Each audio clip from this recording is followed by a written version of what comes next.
Live from Green Bay, it's Level 3 of the WIAA Division III State Football Playoffs.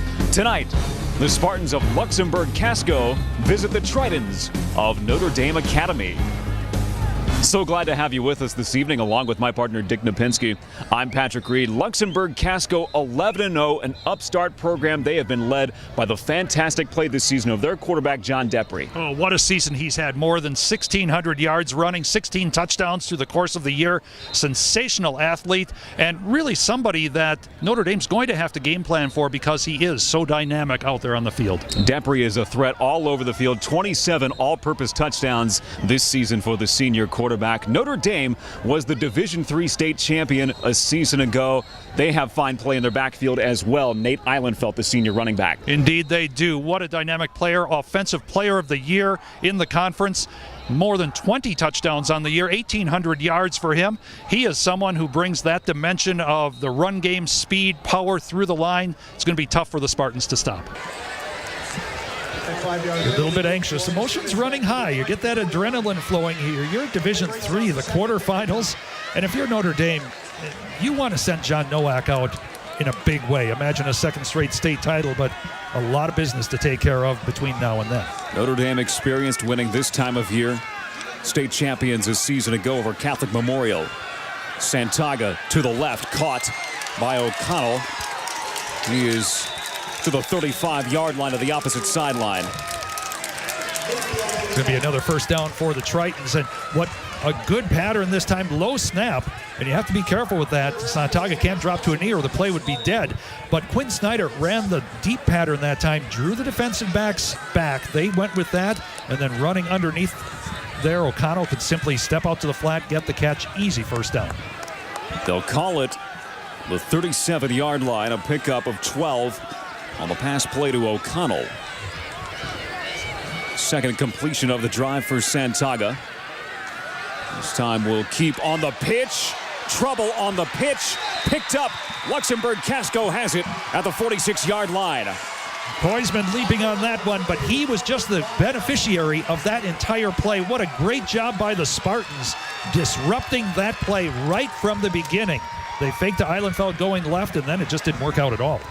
Nathan Koisman, 6'5", 250 pounds. Mitchell Ronsman to the opposite side, 6'5". Dylan Manning hoping to use the length of those two at the outside spots at linebacker. Trevor Vandenbush broke through, got to Santaga. He already has 12 tackles for loss so far this season. Boy, he was a disruptor that time. So from the 46-yard line, Luxembourg-Casco off the first turnover of the game. Depre has to move back to his left. He gets close to the 47-yard line. Yeah, just not much there as Notre Dame ran with the play so well. Depre even slowed down tremendously, looking for some little crease where he could have a cutback lane. Never found one that time around. Tackle made by Liam Girl, the senior. Depre with a big play to start the game, had a big play called back, but for the most part, Notre Dame has kept him in check. Yep, and it really is having the discipline to keep with him. Don't fall for that little cutback move. He is very, very elusive. You have to stay in your stance and stay heads up. Clock rolling on 2nd and 9. It's Depre again to his right to the midfield stripe. And Depre with the pickup and a fumble. So Luxembourg-Casco gives it right back on the possession coming off the Notre Dame turnover. Yeah, that came right at the end of the play. The Notre Dame coaches saw the ball on the ground, and they started calling quickly. As Notre Dame again holding Depre down fairly effectively on that play. A gain of about 3. Let's take a look, see if we can see the drop. Okay, Depre has it. He's going to follow, shift off to his right. Trying to lean for that yardage, and as he leaned, he lost the football on the tackle. Notre Dame gets it back right at the midfield stripe. 2 turnovers in short order in a scoreless game. Notre Dame in good field position. Santaga the give. Eilenfeld with a nice cutback. Eilenfeld near the first down marker. And now you're starting to see a little bit of the playbook open for Notre Dame. Interesting shift that time just before. the shift. The guys went to the left side. That draws the defenders. You run back to the right side. That's the strong side for Notre Dame with their running game. It left fewer defenders to match up against Eilenfeld. He was able to pick his hole and get the 9-yard pickup. Eilenfeld had chances to run in the first quarter on the opening drive for Notre Dame. Starts this third possession for the Tritons. Now inside Luxembourg-Casco territory. Looking to please the home crowd and get the first score of the game. Eilenfeld has the first down. Is near the 35-yard line. Trying the left side that time. A little bit more there. Enough for the first down anyway. You're going to see good blocking up front, controlling the line of scrimmage, giving Eilenfeld a couple of options when he gets about 2 yards past the line of scrimmage. Which way do I want to go? He can use that wonderful vision that he has to pick out the best option. It's an all-senior offensive line for Notre Dame Academy, which had to rebuild that line group a little bit after winning the state title last year. So good results with this group together in 2016. Santaga has good protection, looks downfield, off the hands. Well defended. Kyle Rufio for Luxembourg-Casco. Yeah, looks like they were going for Jack Allen across the middle. Allen, not one of their primary receivers, couldn't quite pull it in. We'll see great protection up front. Santaga could pick out. You could see him going through his reads and down the way. But you're right, Rufio was right there with the hit as soon as Allen touched the football. Kyle Rufio has a couple of interceptions this season. And as productive as he's been on the offensive side of the ball, has been just as good on the defensive side of the ball. Good technique, good form. And the pass breakup. Now second down. Santaga pulls it down and will get wrapped up and brought down. Nathan Koisman on the tackle. Nice job by Nathan Koisman. Again, Santaga having some time. They had Eilenfeld running into the flat as an option. You'll see Santaga stepping back. There's Eilenfeld on the right. Instead, Santaga decides to take it. Nice job by Koisman. You get these running quarterbacks or running backs, and they're so elusive, can step out of a tackle. The big guys have to hang on and then just use their strength to drag him down. Loss of 3 on the tackle for loss by Nathan Koisman, who caused the fumble on the last drive for Notre Dame Academy. 3rd and long from the 38-yard line. Santaga steps up, eludes, throws downfield, has a man caught, touchdown. Quinn Snyder, the touchdown catch. The Tritons strike first. With 6:10 to go in the second quarter. And that was Johnny Santaga making a play out of one that was breaking down in a hurry. And Quinn Snyder staying with his pattern. You'll see Santaga dropping back here. Steps inside Vandenbush. Looking downfield. Snyder continuing to run his pattern. He did not quit. And a lot of times high school receivers will stop running the pattern, kind of drift around a little bit when they see the play breaking down. That time Snyder kept across the field, gave his quarterback a target. Second team all-conference selection. Quinn Snyder, his 5th touchdown catch. But you see the mobility of Johnny Santaga, the former wide receiver, to get out into space and make the play. Santaga adds the extra point. 6:10 to go in the second quarter. We have a flag following the point after.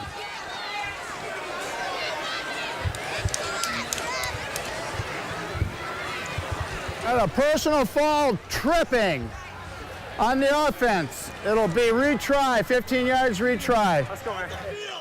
Oh, that's a tough one. Tripping call. You don't see that one very often. Somehow there must have been a defender breaking through the line. Offensive lineman said, okay, this is my option now, and ended up tripping one of the defenders. So suddenly you're moving this back to become about a 35-yard extra point try. This is NFL territory now for extra point tries. Santaga this season on extra points, 32 for 33. This one, a higher degree of difficulty. 35 yards out straight on. High snap. Kick is low. And again a whistle, but the kick good.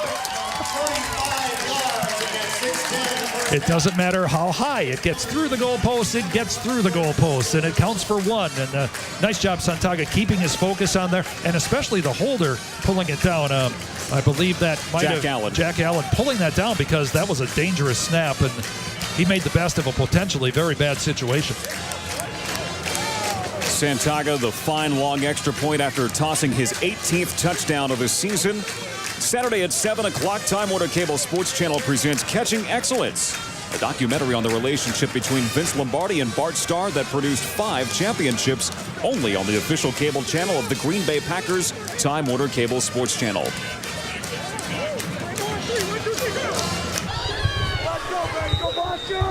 Clawhawk and Depre deep to receive the kickoff from Santaga. Clawhawk takes it at the 10. To his left, finds a seam. Clawhawk still on the move and gets wrapped up near the 37-yard line. Good return for Austin Clawhawk. Yeah, Austin did a great job that time, waiting for the blocks to develop. A lot of times on a kickoff, you'll just race in through your lane, but he took that little stutter step, saw the blocks develop, and then took it off to his right. A nice return past the 35.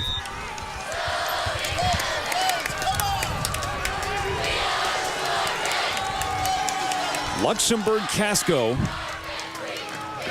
That's first possession of the half. Will give up the middle and the pickup by Dalton Smirchek. And a nice job up the middle. Get the defense looking toward the outside, because that's where Depre has been making most of his damage, coming around the end, racing to the corner with his speed. Hand it off to somebody else. Give a little wrinkle in the offense. Pickup of 7 for Smirchek. Depre out of the shotgun, fakes the handoff to Clawhawk. He will gain a couple of yards on second down, and it'll be enough to pick up the first down for Luxembourg-Casco. Enough for the first down, but once again, Notre Dame playing very well on the delayed run defensively. Shadowing Depre, making sure he doesn't get loose, and the linebackers can flow directly to him after that fake. Off the gain of 4. Comes to Smirchek again, who spins across the 45-yard line into Notre Dame Academy territory. Smirchek with a couple nice runs there. Only had about 270 yards during the season, but 14 touchdowns. So you can tell they get down there. He's going to be kind of the John Kuhn guy that you hand off to get those 2 or 3 yards. You see it makes a nice little stutter step to his right to pick up that extra yardage. Total gain of 7. The John Kuhn type without the great cheer Kuhn just sounds so good.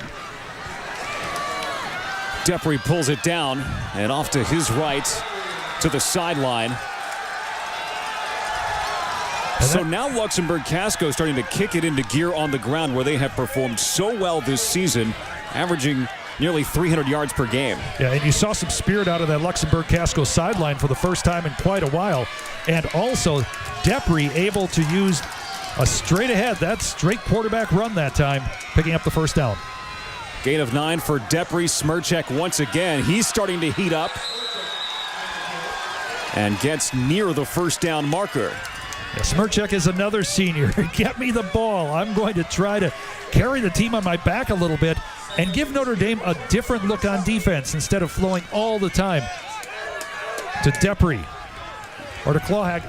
You now have to look at a third guy in that running game. Gain of 8 for Smirchek. Gets it again from Depre, and looks like he has the first down yardage across the 25-yard line. Boy, I like the way he's run on this series. Not a lot of flash, not a lot of back and forth. It's just, here I come. I'm going to make this one step, try to get around the D-back, and then reach forward and get the first down. Smirchek was a player that in the preseason saw some time up front at the guard position. But doing well in the fullback spot here in the third quarter. Depre wrapped up and may have a short gain on 1st and 10. Yeah, nice job by the Notre Dame defense that time. You take a look at Liam Garrell, who came in on that play, came in behind the blocking and caught up to Depre. 8th play of the drive, 7 runs for Luxembourg-Casco on the opening drive of the third quarter. 5:38 to play. The Spartans trailing 14-0 on the road. Depre on the keeper to his left. Near the sideline, gets wrapped up and dragged down. And what a nice block by Smirchek on the outside on that particular play. We'll see it right here. Smirchek leading the way out. He's looking for somebody to hit. There's the guy. And what that does is it gives Depre a little bit of a run lane and sets up a 3rd and 3, 4 instead of a 3rd and 7. A pickup of 5 has Luxembourg-Casco in the red zone. On the quick snap, Smirchek gets it. Smirchek spun near the marker. Let's see where the spot is. It looks like it'll be good enough for a first down for Dalton Smirchek and Luxembourg-Casco. Smirchek has just taken this ball, and the guys up front are opening the hole, but Smirchek is running with the urgency of a senior saying, I want this. We're down 14-0. Something has to happen. I'm going to help make it happen right now. Speaking of stuff happening, Freedom leads Little Shoe 21-10 now in the 3rd quarter. So Irish trying to come back from that conference loss earlier this year. And Kimberly has taken the lead back from Fond du Lac.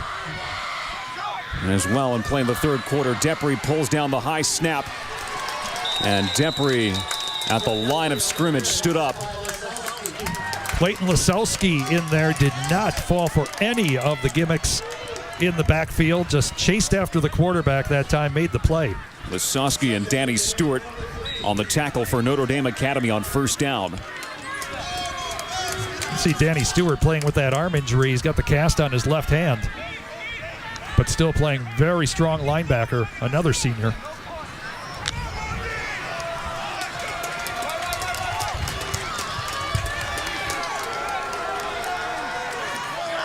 Two to the near side for Depre out of the shotgun. Clawhawk in motion, gets it on the handoff. Makes the turn. Clawhawk on his way to the end zone. Touchdown, Luxembourg-Casco.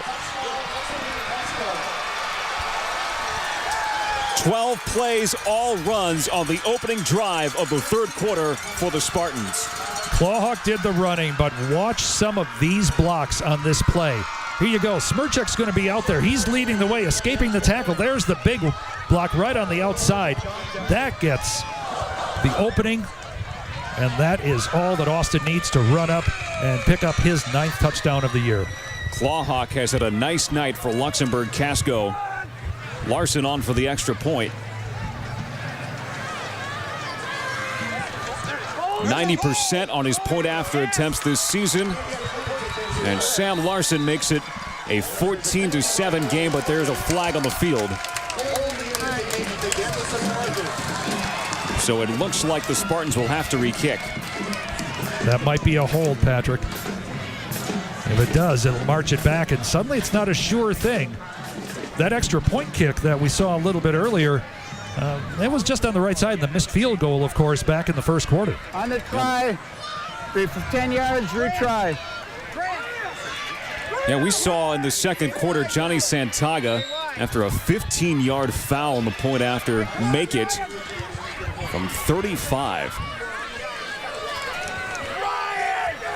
So the ball will be put down at the 20, making this a 30-yard extra point for Sam Larson. His coach calls him a predictable kicker, as good a compliment as you can give a high school kicker. And Sam Larson makes it 14-7. And that was his best looking kick of the entire evening. He drove into that ball, put it right down the middle. His first 2 kicks, the missed field goal and that extra point, were a little shaky, but that one, you can tell, good focus, drove the foot right through the ball and down the middle between the goal posts. And what we see is Luxembourg-Casco making the adjustments on offense coming out of the halftime, and it shows, getting the touchdown on the first drive. Yeah, probably the biggest adjustment was getting Dalton Smirchek involved in the offense as more than just a blocker. He came in, and what that does, again, the defense now has to bunch inside. You can take those steps inside that you see in the defense, and people like Depre can grab the ball, move to the outside, use their speed and elusiveness, and we saw it both on some big gains and the touchdown run. Well, Dylan Maney has said this season that it's important for his team to work outside of a comfort zone if it wants to grow. Trailing is well outside of their comfort zone with the way they played this season, 11-0. And at one point had a stretch from September into October where they whitewashed 3 straight opponents. Yeah, so for this, outside of the fishbowl for sure, trailing at one time 14-0, now getting a touchdown back, the kick from Larson.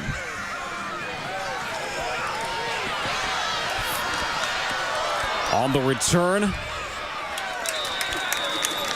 taken out to the 26-yard line. That is where Notre Dame will set up its second possession of the second half. Yeah, we're